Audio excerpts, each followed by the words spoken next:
Seja bem-vindo ao Storylândia, eu sou Ana Grego. Eu sou Eduardo Grego. Você acredita em seres mágicos? Eu acredito. Elfos, magos, orques, dragões, naumãs, huganores, centuriões, nahrimanas. Mais mágicos ainda que esses seres são aqueles seres que criam estes seres. Sabe de quem eu tô falando? De quem você está falando? Deve ser da nossa convidada de hoje, certeza. Certeza. Daqueles que criam mundos, daqueles que criam heróis, vilões, te fazem rir, te fazem chorar, te fazem se apaixonar. E eu tenho a honra de participar desse clã também. Sabe de quem eu tô falando? Dos escritores. Hoje nós vamos conversar com alguém que também faz parte desse clã. Mas primeiro... Se você acompanha a gente no nosso canal, aí tá ouvindo a gente pelo Spotify, segue a gente, clica no sininho para você receber as nossas notificações. Ou se você tá acompanhando a gente pelo YouTube, né, também, mesma pegada, clica, se inscreve no canal, clica no sininho, que você vai receber as nossas notificações e ficar por dentro do que tá acontecendo nesse mundo do Storylândia. É isso aí, roda a vinheta. Roda a vinheta.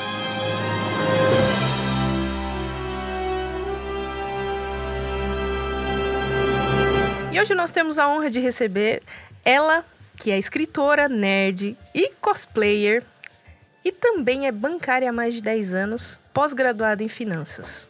Ela é meio de humanas, meio de exatas, tentando dar lógica à emoção e levando sentimento à razão. Ela diz que, desde que se entende por gente, escuta os sussurros dos personagens diversos, que sonhavam em deixar sua mente para habitar os corações dos leitores. Isso é profundo, hein? Bem-vinda, Paula Carminati. Seja bem-vinda. Muito obrigada, Ana, Eduardo. É um prazer estar aqui com vocês. Eu estou muito feliz. Quando a Ana me fez o convite, eu fiquei super feliz de participar. Sou suspeita, né? Porque falar sobre universo fantástico é uma delícia. Falando sobre este universo fantástico, né? A gente viu aqui, na sua apresentação, finanças e a literatura fantástica. Como isso aconteceu? Eu não sei se eu posso dizer que foi uma migração, porque o universo fantástico sempre esteve comigo desde que eu era criança. Então eu sempre gostei muito de filmes da Disney, sempre gostei muito de contos de fadas, desenho que falasse de época medieval, de criaturas fantásticas, mitologia em geral, mitologia grega, romana. Então sempre me fascinou, mitologia indígena. Então sempre me fascinou. Falou que tinha criaturas místicas, falou que tinha magia, que tinha esse tônus de encantamento nas histórias, eu já estava ali vidrada. Então sempre esteve comigo. Mas claro que tem uma época da vida da gente que a gente está estudando e você começa a se preocupar com emprego, com trabalho, com renda, independência financeira, e você respira e fala assim: o universo fantástico não vai pagar minhas contas, por enquanto. Por enquanto. Principalmente quando você mora no interior. E aqui eu não conhecia ninguém que era do meio da literatura, não tinha ideia de como começar. Então, por mais que fosse um sonho muito grande, eu não sabia qual o primeiro passo para realizar esse sonho. Então, o que eu fiz? Eu deixei de lado por um tempo para me dedicar à carreira. E aí eu fiz o curso de administração, depois eu fiz a pós-graduação em finanças. Então, assim, essa transição de carreira ainda está acontecendo. Eu ainda preciso do meu emprego enquanto eu trabalho essa carreira paralela de escrita. E se um dia tudo der certo e eu puder viver de escrita, claro que vai ser maravilhoso. Mas, por enquanto, a gente aqui no Brasil, a gente tem que ralar muito até chegar nesse patamar. Nós já somos seres fantásticos por ter nascido no Brasil e conseguir sobreviver, né? Exatamente. A gente tem uma carapaça muito grossa, né? Sim, verdade. E a decisão, assim, vou começar a escrever, quando aconteceu? Eu sempre escrevi, desde que eu era pequenininha. Então, quando eu era criança, que eu ficava em casa, assim, eu tinha poucos amigos, né? Porque eu brincava, sabe, primos, né? Quando via feriado e tal, mas em épocas normais, eu brincava com as crianças na escola, mas em casa eu ficava sozinha a maior parte do tempo. Então, eu gostava de ler, gostava de inventar história com os bonequinhos e, às vezes, eu gostava de escrever. Então, eu fazia minhas historinhas lá. Das atividades que eu mais gostava de escola era criar história. Então, é uma coisa que tá em mim mesmo, desde que eu me entendo por gente. Desde sempre. Agora, vamos perguntar sobre uma outra paixão sua, que também bem diferente, né? E o cosplay? Bem diferente das finanças, né? Que ele tá muito mais próximo, ele tá mais próximo do universo fantástico. Mas e o cosplay? O cosplay, ele tá bem próximo do universo fantástico, porque ele tem essa atmosfera de encantamento. Então, assim, eu sempre gostei de animação japonesa, gostava de desenho animado, quadrinhos eu não conhecia tanto, mas os poucos que eu conhecia, eu ficava, assim, fascinada e... Enfim, eu sempre fui apaixonada por personagens fictícios. Então, a verdade é essa. No dia que eu tava em casa, que eu assisti um programa de televisão que tava fazendo uma matéria sobre um evento cosplay que aconteceu aqui no meu estado, eu fiquei assim, meu Deus, faltava isso na minha vida. E aí eu e meu marido começamos a frequentar os eventos. No início a gente ia como observador mesmo, né, pra curtir otaku, sabe? Otaquinhos. Lá, comprando as coisas, vendo o que tinha, comprando anime, comprando revistinha, mangá, babando os cosplays maravilhosos que a gente via. E era incrível, porque a sensação que dava é de você via aquele personagem criar vida nos seus olhos, que normalmente quem segue, né, pro lado cosplay tem uma preocupação de ser fiel ao personagem. Então, tem um cuidado com a peruca, com a maquiagem, com a roupa, a adaptação, né, do personagem. Então, assim, você levar a essência dele. E não apenas isso, não é só a caracterização em si, mas de você tentar levar um pouco da personalidade também. Então, você tá no evento, se você vê um personagem que você gosta ali, você pode ter certeza que aquele cosplay ele vai ter pesquisado os trejeitos daquele personagem, ele vai estar andando com aqueles trejeitos, ele vai posar para fotos fazendo gestos do personagem. Então, assim, é muito legal. E não é muito diferente do que a gente tem na literatura, porque quando a gente cria um personagem, a gente leva cada detalhe para dar o mais vida possível. Então, assim, eu via muita semelhança no processo criativo de criar personagem e o processo de você trazer um personagem que já existe para a vida. De você ver essa questão da imersão mesmo, você captar os detalhes e tentar dar vida a ele. Aí, quando eu comecei a fazer o cosplay mesmo, foi até meu marido que fez, né? Ele é cosmaker. Aí nós usamos no Anime Friends. Eu tava de Kitana e ele tava de Mortal Kombat. Ele tava de Kung Lao. E foi muito legal você andar ali no evento, todo mundo parar e ficar assim, caraca, é o pessoal do Mortal Kombat. Paula, deixa eu te perguntar, do cosplay, qual é o seu favorito? Nossa, agora você fez uma pergunta difícil.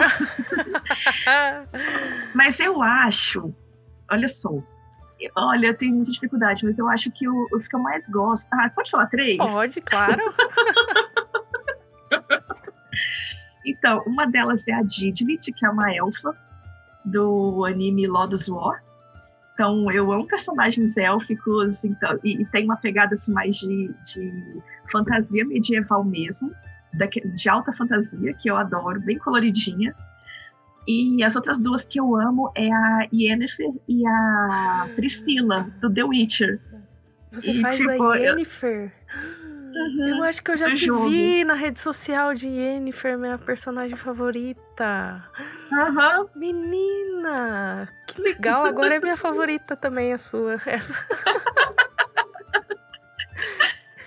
Eu acho que eu já te vi na rede social de Princesa Amidala. Eu estou enganada ou você já fez? Nossa, eu já acho... fiz a Padmé Amidala. Padmé Amidala. É um dos mais difíceis, esse? É uma das caracterizações mais rápidas. Ai, que legal. De se fazer. Nossa, quando eu vi a sua foto lá de Princesa Amidala, eu falei, que legal.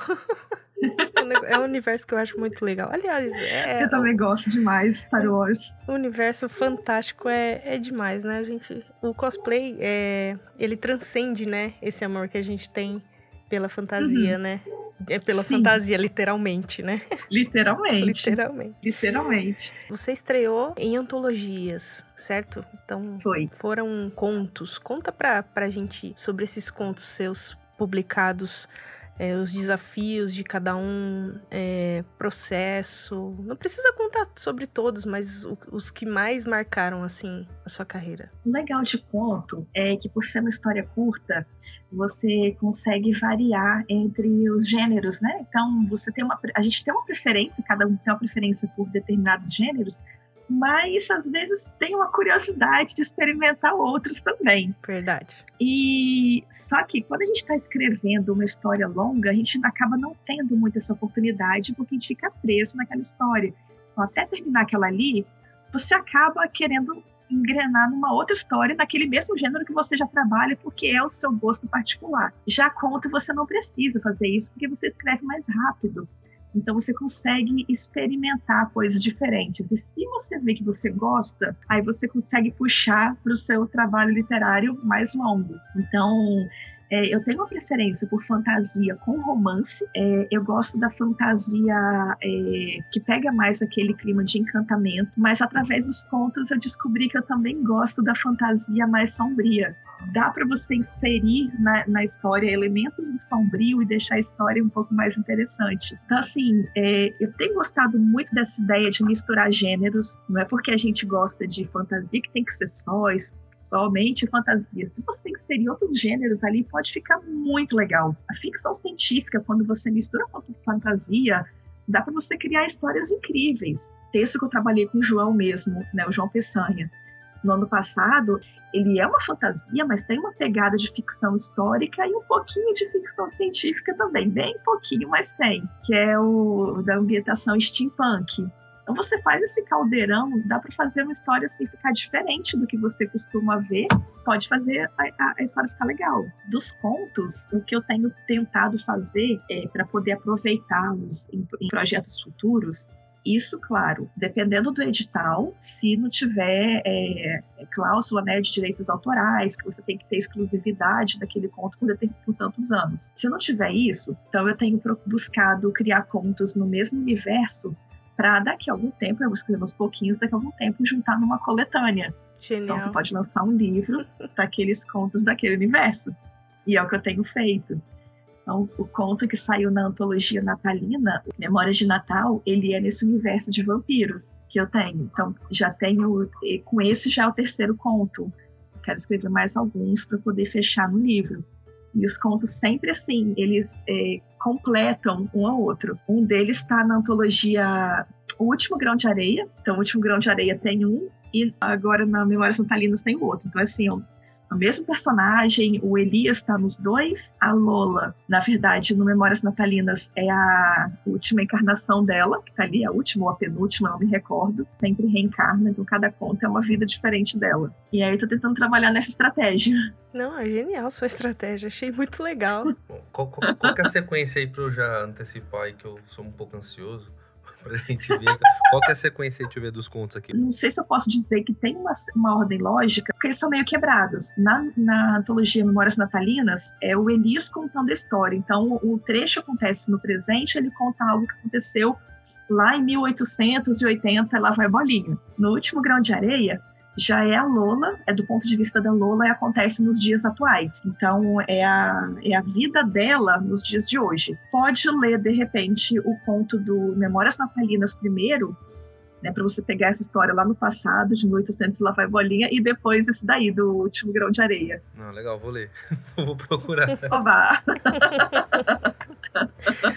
Eu ia perguntar da sua coautoria com o João Peçanha, mas você já deu...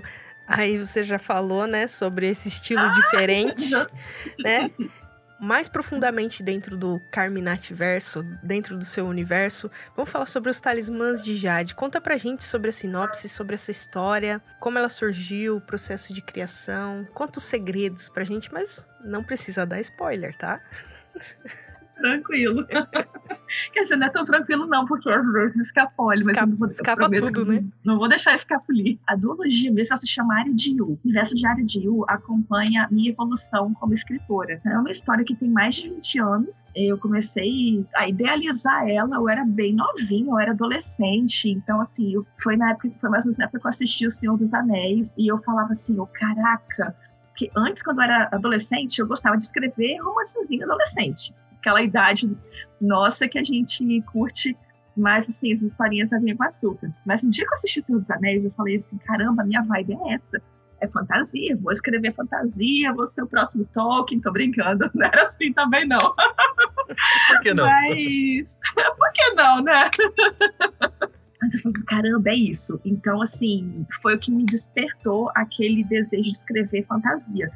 Na verdade, assim, o universo fantástico já estava em mim há muito tempo, eu que não tinha me ligado ainda. Então, o que fez assim, o despertar foi O Senhor dos Anéis. Eu assisti o filme, não entendi nada, então eu falei assim, eu tenho que ler os livros. Aí eu fui ler os livros, aí eu entendi e voltei a assistir os filmes. E aí eu fiquei assim, mais encantada ainda. E eu falei, caramba, é isso. Que foi quando eu comecei a idealizar. De lá pra cá, mudei muita coisa. Nomes de protagonistas mudaram, o plot mudou, o enredo mudou, o nome do universo mudou várias vezes. Então, assim, foram muitas páginas rasgadas, reescritas. E isso perdurou durante muitos anos. E quando a gente não estuda ferramentas narrativas, e é essa que é a questão do porquê que é tão importante a gente estudar as ferramentas narrativas, a gente meio que fica naquele eterno círculo de erro-acerto, erro-acerto, erro-acerto. E a gente tem dificuldade de evoluir a partir dali. A partir do momento que a gente começa a estudar, os caminhos se encurtam, você enxerga melhor onde você estava batendo a cabeça e tem mais facilidade da coisa fluir. Então, eu não sabia nada de escaleta. Eu comentei no início, né? Eu moro aqui no interior, não conhecia escritor nenhum, não sabia nada de nada. Então, um dia, por meio do cosplay, tá vendo como que uma coisa acaba puxando a outra? Por meio do cosplay, eu conheci a minha amiga Beatriz Castro, que é formada em letras, ela também é escritora. E ela falou assim, Paula, você gosta de escrever, não gosta? Por que você não publica suas histórias lá no Wattpad? Eu, Wattpad? O que é isso? E aí foi quando ela foi me explicar do que era. Eu, gostei disso daí. Então tá, comecei a publicar ali, fui vendo outros livros, vendo como que os autores se portavam. E foi legal ver por 2 motivos. Primeiro, entender como que funcionava a comunidade de autores no Brasil, porque eu não conhecia ninguém. A partir daquele momento eu comecei a conhecer várias pessoas. Outro ponto interessante foi ver que existem leitores nacionais interessados em ler livros nacionais, e eu naquela época eu ainda tinha aquela ideia de achar que, gente, será que eles vão querer ler um livro nacional? Porque a gente vem de uma cultura onde livro nacional durante muitos anos que era valorizado eram os clássicos. Né, livro de fantasia nacional, quando saía, era meio que visto como um livro de criança, né? Fantasia, livro de criança, Monteiro onde? Lobato. Exato, mas muitas pessoas olhavam, você está lendo fantasia e torcia o nariz, tipo, você está lendo Harry Potter, torcia o nariz, como se fosse literatura inferior. Então eu ficava assim com medo, cara, eu queria escrever fantasia, mas será que a gente vai querer ler? E quando eu entrei ali que eu vi que tinha um mundaréu de gente que queria ler, e que lia, e que comentava, e que achava o máximo, eu fiquei, caramba, minha cabeça assim, explodiu. Então, foi uma virada de chave ali, foi a primeira virada de chave. Aí, por intermédio do Wattpad, que eu vi os concursos literários que tinham ali dentro, eu participei de alguns que me ajudaram a entender melhor a dinâmica, aprender algumas coisas. Eu conheci alguns autores, e por meio desses autores é que eu cheguei na Vivendo de Inventar. Aí uma delas me marcou no post que tinha da Vivendo de Inventar, falando da seletiva Best Seller Startup 2018, e eu falei, cara, eu vou tentar esse negócio aqui. Eu fui com a cara e a coragem, eu sabia que eu não tinha preparo nenhum, mas eu falei assim, eu vou tentar, porque eu achei muito legal a ideia dos cursos, né, que vinham junto, o pacote de cursos que o André Bianco oferecia para os participantes. Então, assim, se de tudo eu não passar em nenhuma etapa, não tem problema, pelo menos eu estou aprendendo. Então, foi aí que começou a minha história com a Vivendo de Inventar e com a Hardcover. Eu me inscrevi na Hardcover, acessei a plataforma, fiz os cursos, e de lá para cá a coisa foi só evoluindo, a questão de aprendizado, integração com a comunidade de autores, publicações. Então, assim, foi o Área de Yu, aquela ideia inicial, né, de falar, eu quero escrever fantasia, acompanhou toda a minha trajetória de crescimento mesmo como autora. Então, tem um livro que eu vou levar no meu coração para sempre, vai ser esse daí, porque foi o que deu aquele gatilho mesmo. Nossa, Paula, ouvindo você falar, como a gente tem uma trajetória parecida, né? Porque o livro, ele passa... O meu primeiro livro, O Exílio, ele também é uma fantasia. E passou 10 anos eu correndo atrás do rabo, né? A gente fala correndo atrás do rabo, andando em círculos. Porque não ia pra frente. E a minha história é muito parecida com a sua, né? Só que a sua, você falou que guardou 20 anos, né? Eu comecei mais ou menos em 2009, mais ou menos. E fiquei igualzinho, rodando, até que eu encontrei a Vivendo de Inventar também. E as coisas começaram, e o universo expandiu, né? E acho que a primeira história que sai da nossa cabeça e vai pro papel, não só pro papel, né? Mas que ganha forma, eu acho que é a que a gente vai guardar no coração pra sempre. Pode não ser a nossa melhor, mas vai guardar pra sempre, né? Exato. Exatamente. E conta pra gente um pouquinho da história dos Talismãs de Jade. Então, acompanha a protagonista Sofia, que é uma jovem normal. Ela estuda biologia, ela gosta de fazer mergulho em apneia, ela mora com a avó. Na verdade, é uma mãe adotiva. Eles acostumaram ela desde pequenininha chamar eles de vô e vó. E ela convive com alguns mistérios. Então, a Sofia não é aquele tipo de protagonista sofrida, que teve traumas. Não, ela era realmente uma garota normal e feliz mesmo na rotina dela. Estava se descobrindo, mas ela tinha certos dilemas existenciais. De ficar, tipo, eu sinto um vazio aqui, eu não sei o que é, mas está me faltando algo.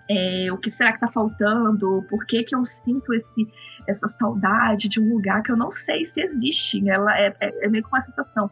Eu descobri recentemente que tem uma palavra, se eu não me engano, é em árabe, que significa isso. Não me lembro agora qual é a palavra, mas existe uma palavra para isso. Esse sentir saudade de algo ou algum lugar que você não conhece. E você não sabe ainda o que é. Então ela tinha isso. E ela sente que tem algo também ligado a um amigo que ela teve na infância. Ela conheceu um garoto, que eles eram crianças, chamado Lee. Eles foram amigos por 2 anos, eles foram muito amigos, unha e carne mesmo.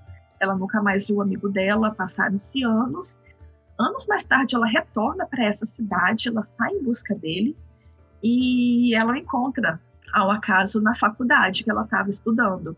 Só que ele está muito estranho. E essa estranheza perdura durante um tempo, até que um dia ele chega e fala: olha, me desculpa, eu estava fingindo que eu não te conhecia, mas é porque eu queria evitar que algo ruim acontecesse. Mas por tentar evitar te envolver nisso, eu acabei trazendo um desastre. Porque naquele dia, a cidade que ela morava, que é Ponte Verde, estava sendo assolada por uma tempestade, tinha ondas gigantes que estavam ameaçando o litoral.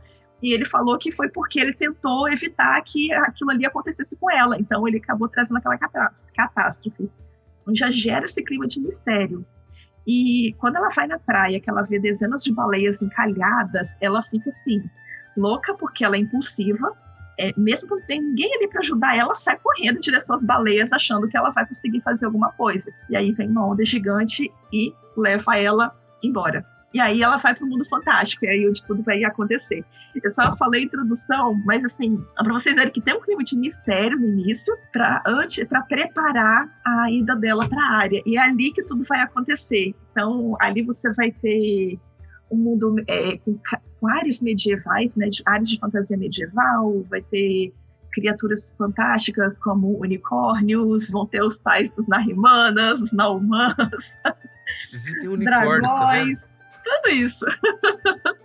Tudo pouco. E esse amigo de infância dela vai estar lá também, só que ele vai estar muito diferente. Ele vai estar tratando ela com hostilidade, ele tem uma aparência de uma pessoa mais velha, e ele vai estar, assim, uma pessoa carregada de traumas. Então, isso vai gerar essa expectativa no leitor de não entender por que ele está diferente. É o Tristan, é o Lee, né? É o Lee, mas não é o Lee ao mesmo tempo.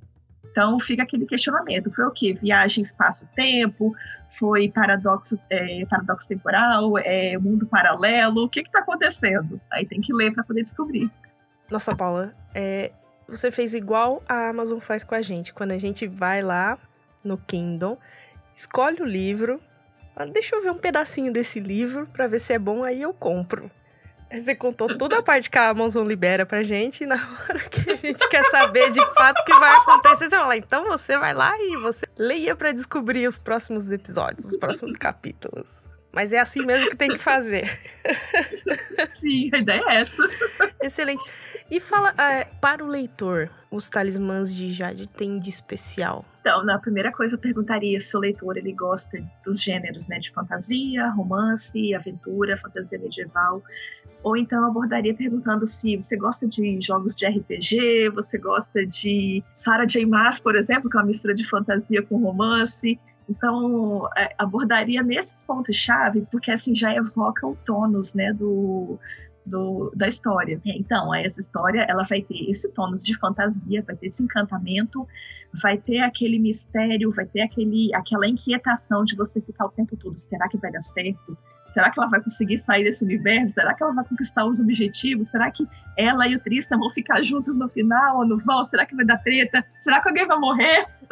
Então, assim, ele gera essa inquietação de você não ter certeza do que vai acontecer, até porque a Sofia fica o tempo todo falando que ela viu o Tristan lá na Terra, mas ela não viu uma versão dela do futuro lá. Então, ela não sabe o que vai acontecer ali. Ela sabe que o Tristan e o Kim, né, o amigo dele, voltam para a Terra, mas ela não sabe nada do que vai acontecer com ela. Se ela vai conseguir voltar, se não vai. Então, o que vai acontecer com a nossa protagonista? Não sei, entende? Quer dizer, eu sei, desculpa, eu sei. Os leitores te mandam muita mensagem. Os leitores te mandam muita mensagem, assim, no direct, falam assim, meu Deus, o que vai acontecer? Alguns. Eu só tô ansiosa com o livro 2, o que vai acontecer? Já puxando esse gancho, você falou que é uma duologia, né? Então, quando mais ou menos você tem uma previsão, você diz que é uma duologia, os Talismãs de Jade, e vai ter, quando você tem previsão para sequência, pode dar um spoilerzinho assim de leve sobre a sinopse, mais ou menos. Conta aí pra gente. Então, eu desejo muito lançar na Bienal desse ano. Mas, como eu sou realista, é um livro um pouco mais complexo que o livro 1. Eu não posso afirmar que com certeza eu vou conseguir.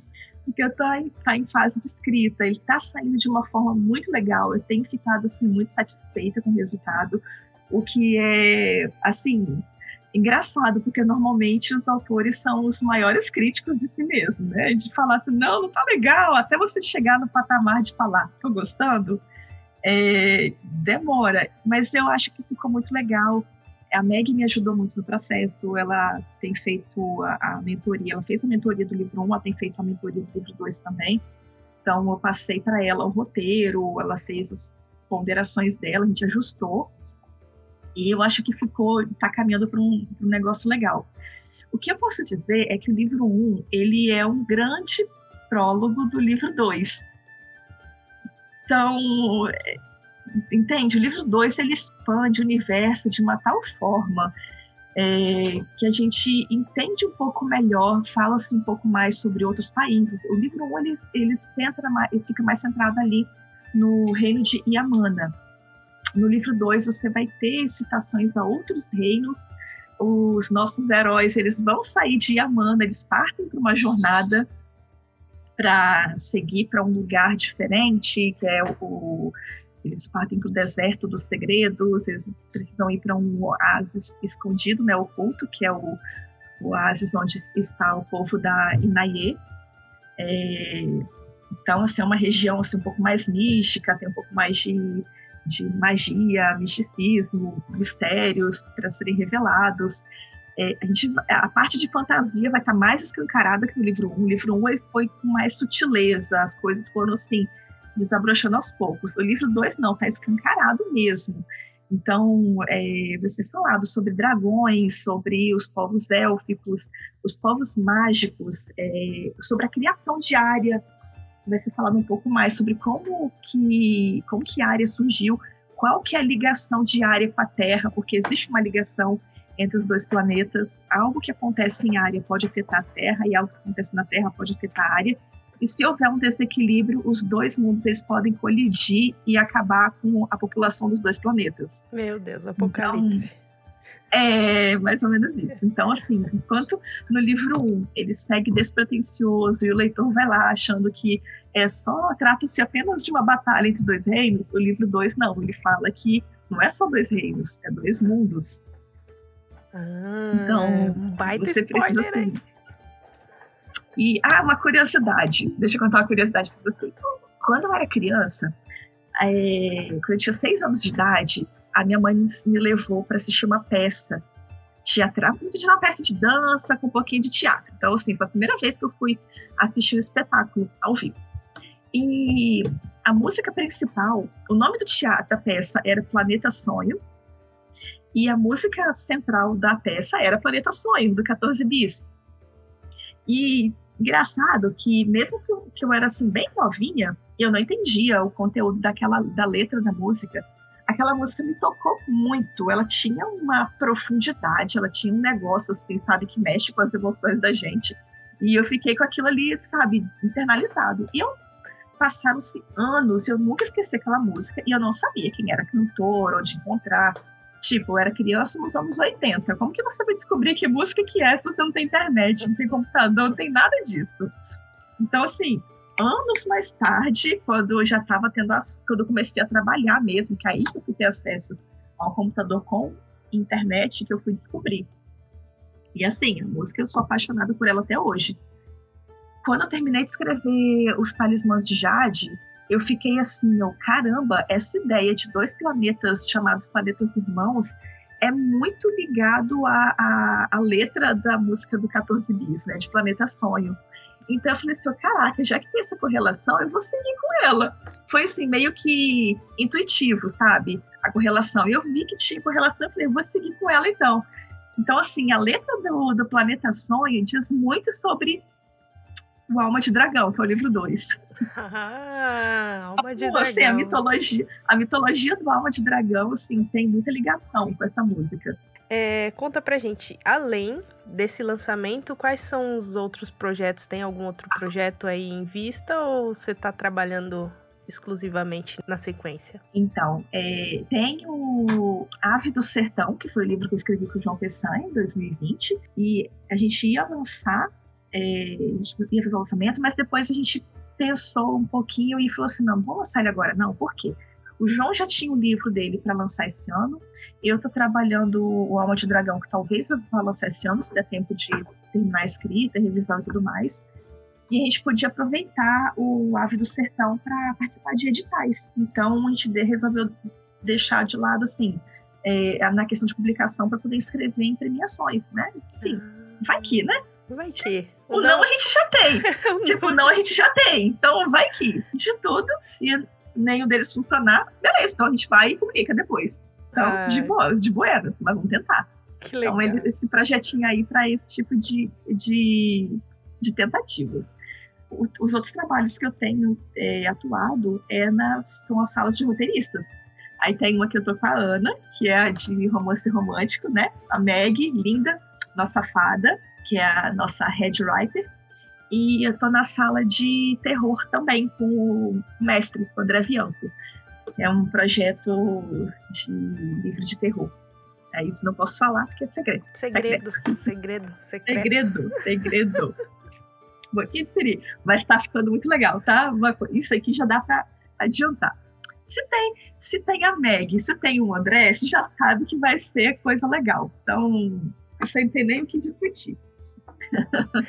É isso aí. E por enquanto é isso. E onde a gente encontra a Paula Carminati? Vocês podem me encontrar no Instagram, é onde eu tenho ficado mais atuante nos stories. Às vezes eu coloco reels, mas tô ali. No direct eu respondo sempre, pode me chamar. Tem o linkzinho ali também na própria bio do Instagram, que aí já direciona para minha página no Facebook, direciona para a Amazon, onde tem os e-books. Tem direcionando para o Wattpad também. Gente, no Wattpad, se vocês de repente ficaram curiosos para conhecer os Talismãs de Jade e ficarem assim, não sei se eu compro agora ou não, e quiserem conhecer, tem os primeiros capítulos gratuitos lá no Wattpad para degustação. Aí vocês conhecem, ficam na curiosidade, vão lá e compram depois. É isso aí. Paula, muito, muito, muito obrigada por ter participado. Foi uma delícia a nossa conversa. Eu que agradeço. Foi muito legal. A gente vai ficando por aqui. Mas pode tirar uma dúvida antes? Pode tirar uma dúvida antes. É possível um Nauman fazer uma aplicação no banco? Olha só. Olha, eu acho que ele não passaria nem pela porta, porque ele é muito assustador. Eu acho que na hora que o vigilante visse aquela criatura na porta, ele ia travar a porta de vidro na hora. Não vai entrar aqui, não. É muito assustador.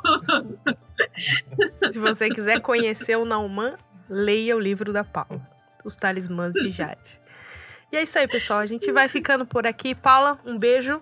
Muito obrigada. Beijo, gente. Até muito a próxima. Obrigada. E sempre que quiser, pode voltar. Foi um prazer receber você aqui. Sempre volte quando Prazer você foi quiser. todo meu. Então tá bom. Um abraço pra todo mundo e até mais. Até mais, pessoal.